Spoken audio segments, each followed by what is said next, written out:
Years ago in New York, Leroy had a studio with a piano, and I used to go there. We used to play some of his music and just improvise. So it was never... Actually, she was passing through all the time. She was going away somewhere else, and so she had to have a place to drop off. So she used my studio, and I got a chance to play with her, you know, on several occasions. Well, I think one reason why I like to play with Marilyn is because she's I mean, it's not any particular style. It's just she's adventurous. You know, she wants to, you know, get in there and do things, and she uses imagination. You know, and I think in this music, one must have imagination, and I think that's the big point for me. So it's not coming from a tune or something that's set or agreed upon? No, I think it's from her imagination. And I also I love the way Leroy plays, and I hear something in my music and his music which is a very interesting combination. You know, something about the violin-piano combination, but in an improvised form rather than the form that you often hear it in, which is a, you know, classical repertoire. I played a lot of quartets, string quartets. Sometimes they weren't always complete. Like we never had sometimes we didn't have a viola. Sometimes we didn't have a cello, and the bass player would play the cello part. I mean, in the school that I went, there weren't many cellos that could play. Was this Florida A&M? Yeah, Florida A&M. In fact, I was the only string major at the time. Yes. And right? yeah, the only one. And I had, well, you know, when I was going to school, which is pretty back there, segregation. It was in the South, in Florida, and segregation was going on. And so most of the teachers that I had, they were very good, but they couldn't get a job in a white college anywhere in the country. So that was good for me in a way, because I had two great classical black violinists and I was the only student. I had, the first one was for about 5 years. Well, I stayed in college a pretty good while because I was in and out. I mean, I sort of wasn't student material, so to speak, and it took me a little longer to finish. I mean, not that I was dumb, it was that I just couldn't stay still. I'd have to, you know, I mean, it was the first time I was away from home, and I was down in Florida. I could go, you know, to Miami and play down there, and, you know, and go to here and go there. So I would drop out and with my saxophone. I was a Charlie Parker imitator, and I played rhythm and blues, though, to sort of make a living. I heard they took you down to that school because they needed a bassoonist for the yeah, band. that's true. Is that right? Right, that's true. I played bassoon also, right. That was because in my high school they didn't have strings, so because I've been playing violin since I was 8, and they didn't have a string department in my high school, so the instructor took advantage of that and used me on bassoon because he needed that to fulfill his, to fill his symphonic band. Does it help you now to have had that experience when you write? Yeah, I mean, I'm very fluent in the bass clef. I mean, I'm not... It's amazing. Do you play in marching bands? Yeah, I played in the marching 100. I mean, the Florida A&M marching 100 was very... Saxophone, I guess. No, clarinet. Clarinet, no.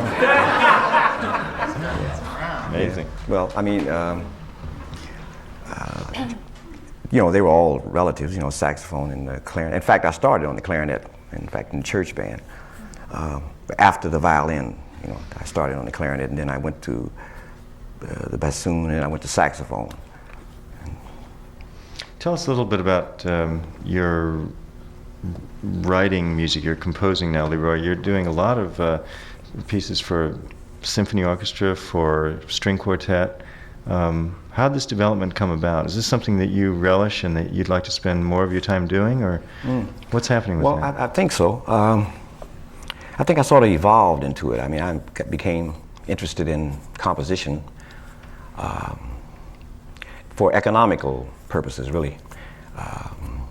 When the 80s, how the 80s did, it sort of turned the music that I was playing around, and we began to not have much work. So I had to... Recordings dried up? Everything dried up. It was dry, and we had to try to do something. I had to try to do something. I lost my agent. He was, because I mean I wasn't in demand. I mean I wasn't in the 70s. We were all speaking about how we were in demand. Things were really up. The avant-garde music, we were doing it anywhere from 72 on to 78, 79. Where were you in demand? All over. Europe? Europe and America. I mean, what few places were in America, we were in demand. It wasn't a lot, but we were, wherever the demand was, we were there.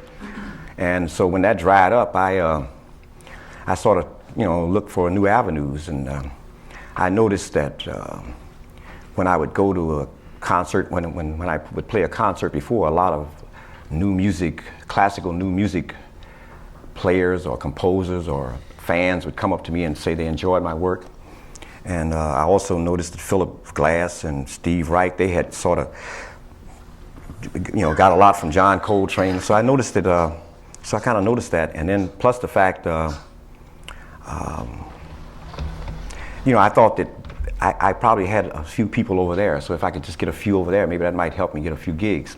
I mean, I did everything to get a gig, really, because if I didn't do that, I'd have to get a job, and so I had to work, So just about every move I've ever made has been to make money, I mean, it's not like I made a lot and I'm rich or anything. It's just that that's what I had to do, and that's why I made the move, because I thought I could make a little more money, let's say, to expand my scope, and maybe kind of cross over to the classical. But wasn't there a lot about the avant-garde scene in the classical world that left you kind of cold? I mean, you couldn't have just walked into the scene and said, "This is really great. I'm really glad I'm in this scene." I mean, what did you do to make it work for you?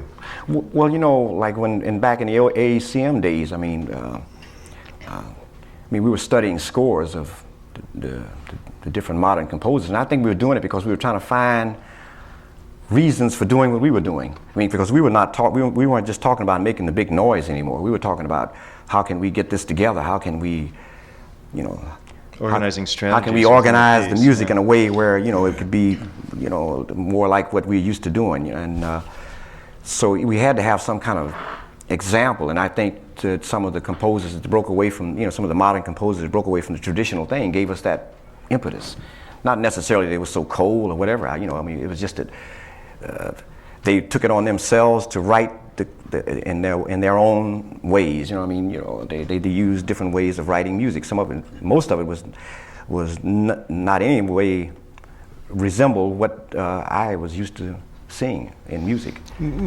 Could you name a couple of these? Like composers? Penderecki. I mean, his music is, his very energetic. Yeah. Well, I mean, just the way his notation. I mean, like for instance, I think his is that Iwo Jima? I think it's Victims of Iwo Jima. I think it's something like that. Hiroshima. Yeah, Hiroshima. Excuse me. God.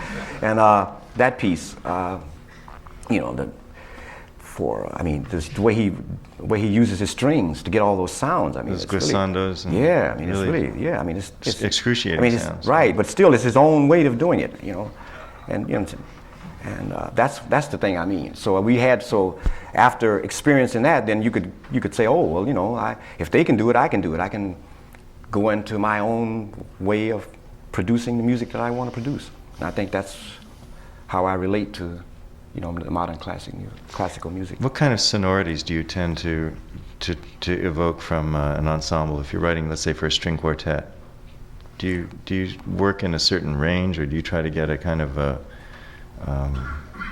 richness as opposed to a thin sound, or what do you favor? Well, I like it rich.